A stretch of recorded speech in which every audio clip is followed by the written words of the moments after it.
Hello and welcome to Gravitas Plus. I'm Palki Sharma Upadhyay. How are you? You don't have to say you're fine. It's absolutely fine to say you are not. It's human to be not all right all the time. It's essential that we talk about it. We seek help when we break a bone. Why don't we do the same when our heart is broken? We take sick leave to nurse our physical health. Why then is taking time off for mental health unprofessional? We talk about conquering outer space, but we're losing a battle with our minds, it seems. Why is mental health a taboo? It kills at least 800,000 people every year. Over 300 million people are suffering from depression. That's almost equivalent to the entire population of the United States. Twice the population of Russia. There are more people suffering from depression today than the population of Germany, the UK, France and Italy combined. Over 260 million people are living with anxiety disorders. There are people living with both. Mental health is a silent pandemic. It is killing us and we can stop it. The first step is to start a conversation, and I'll be more than happy to start one. So let's start over again. Hello and welcome to Gravitas Plus. I'm Palki Sharma Upadhyay. Don't we all fancy celebrities? Their lives look as perfect as their pictures. They have everything, it seems. What many of us can only aspire to have someday. Personal fitness coaches, personal chefs, chauffeurs, hair and makeup artists, personal shoppers, personal stylists. There is someone taking care of everything for them, even their nails. Everything but mental health. Meghan Markle recently spoke about her struggles with mental health, about being depressed, having suicidal thoughts during her pregnancy. These are highly stigmatized topics. But celebrities have started testing the waters. They've triggered conversation. From primetime television and newspaper headlines to dinner tables, depression is becoming an issue people are talking about. Here's a very interesting research. It shows that when a celebrity discloses his or her problem with mental health, the number of people seeking mental health support goes up. A celebrity disclosure serves three functions. It educates people, it inspires people, it also serves as activism of sorts. Long before Meghan Markle, another royal spoke about her personal struggles in public, Princess Diana. In 1993, she spoke about her battle with bulimia. Soon, the number of women seeking treatment for bulimia doubled. This phenomenon was called the Diana effect. Read this article. Here is another study. It found that when singer Demi Lovato spoke about her bipolar disorder, the people who had a higher celebrity attachment to her ended up having fewer negative stereotypes about those with bipolar disorder. Such is the influence of a celebrity. Such is their potential to bring about positive change. I understand that mental health struggles are very personal. The choice to disclose them all the more. It comes with its own costs. But I urge celebrities to talk about their mental health, use their influence to inspire people to seek help.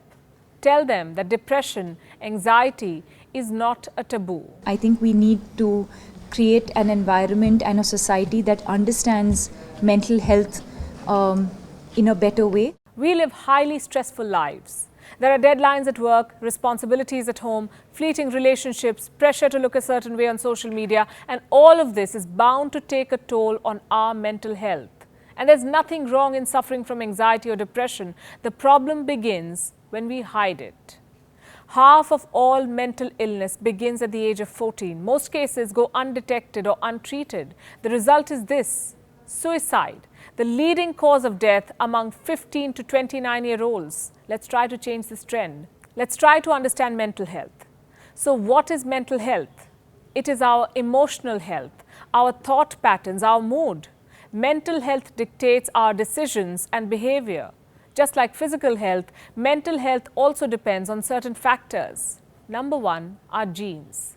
British scientists studied 839 families. 971 pairs of siblings in these families had severe recurrent major depression. They also had the chromosome 3p2526. Now, scientists believe around 40% of depression cases can be traced to a genetic link. Factor number two, hormones. There is a hormone called serotonin. It is called the feel-good chemical. Serotonin's role is to allow communication between brain neurons. Imbalance in serotonin has often been linked to depression. Factor number three, life experiences. Psychologists at the University of Liverpool say that traumatic life events are the biggest cause of anxiety and depression. They studied nearly 33,000 people before drawing this conclusion. Factor number 4, family history. If a person grows around someone who is depressed, he or she is more susceptible to depression. Factor number 5, gender. This study found that women had a 42% chance of hereditary depression. For men, it is 29%. But when it comes to men, the stigma attached to seeking mental health help is more. This can be broken by male superstars like Dwayne Johnson, The Rock. He opened up about his mental health in 2018. He said he was depressed after watching his mother attempt suicide. You see, this can happen to anyone, irrespective of their age, gender, social standing.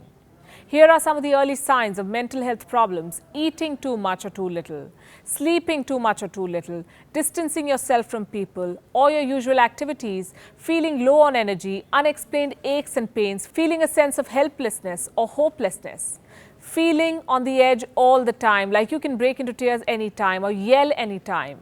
Extreme mood swings are also a sign of deteriorating mental health.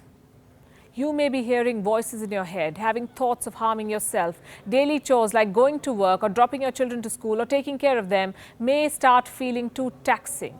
There is nothing to be afraid of. All you need to do is reach out, seek help. And I'll be honest, the journey to help may not be all that easy. There are 3 major hurdles in this battle to access mental health care. The first hurdle is at home. Even today, most families do not understand the idea of mental health.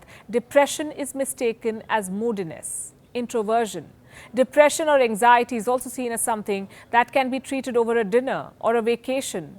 No family wants to have a member who is visiting a life coach. Meghan Markle was stopped from accessing health care, she says. She was too royal for it. In China, more than 91% of the people with mental disorders never seek help for their condition. There are many who want to, but they cannot. Problem number 2 is lack of human resources. We do not have enough specialists in this field. In India, for example, there are only 0.3 psychiatrists per 100,000 people. The desirable number is anything above 3. Here's the next problem: expenses. Today, mental health care is a luxury. In India, an average session of counselling or therapy costs you up to $41. That's around 3,000 rupees. The average cost per counselling session in the UK ranges from $55 to $85. In Japan, between $74 and $138. In the United States, therapists charge up to $120 per session.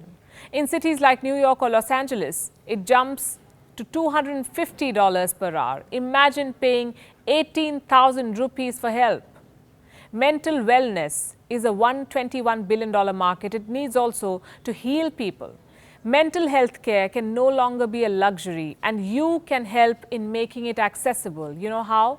By destigmatizing mental health. A healthy mind helps not just the individual, but the entire society. Estimates from the World Health Organization show that depression and anxiety cost the global economy $1 trillion every year. Let me tell you how. In lost productivity. Dear bosses, take note. Do not judge an employee for taking a day off. Dear celebrities, you won't be judged for talking about your struggles. At least 20% of India suffers from mental health problems. Let's talk about it. Let's make mental health care accessible. Let's put an end to this silent pandemic.